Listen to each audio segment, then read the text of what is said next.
రైతు రుణమాఫీపై మాట తప్పి సీఎం రేవంత్ రెడ్డి రైతులను మోసం చేశారని, రైతులను మోసం చేయడం కాంగ్రెస్ కి కొత్తేమీ కాదని పరకాల మాజీ ఎమ్మెల్యే చల్ల ధర్మారెడ్డి అన్నారు.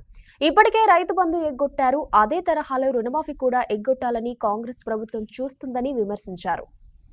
పరకాల పట్టణంలోని అంబేద్కర్ సెంటర్లో పరకాల, నడికూడ మండలాలతో పాటు పరకాల పట్టణానికి చెందిన రైతులతో కలిసి రైతు ధర్నా కార్యక్రమం నిర్వహించారు. ఈ కార్యక్రమంలో పరకాల మాజీ ఎమ్మెల్యే చల్ల ధర్మారెడ్డి పాల్గొన్నారు. ఈ సందర్భంగా ఆయన మాట్లాడుతూ, కాంగ్రెస్ ఎన్నికల్లో చెప్పింది 40,000 కోట్లు, ఎస్ఎల్బీసీలో చెప్పింది 49,500 కోట్లు, కేబినెట్లో చెప్పింది 30,000 కోట్లు, మొన్న ప్రకటించింది 17,900 కోట్లు. కానీ ఇప్పటి వరకు రైతులకు చేరింది కేవలం 7,500 కోట్లు మాత్రమేనని తెలిపారు.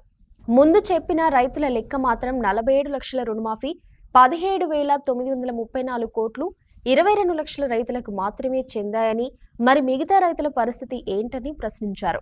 స్థానిక ఎమ్మెల్యేకి నియోజకవర్గ రైతులపైన నిజంగా ప్రేమ ఉంటే నియోజకవర్గంలో ఇంకా రుణమాఫీ కాని రైతుల జాబితా సిద్ధం చేసి వెంటనే రుణమాఫీ చేయించాలని సూచించారు. ఈ కార్యక్రమంలో బీఆర్ఎస్ నాయకులు, కార్యకర్తలు, రైతులు పాల్గొన్నారు.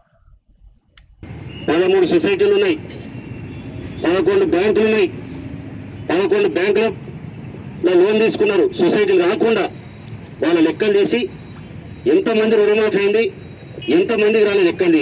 నేను చెప్పనా, 26,000 మందికి ఇంకా రుణాలు మాఫీ కాలేదు.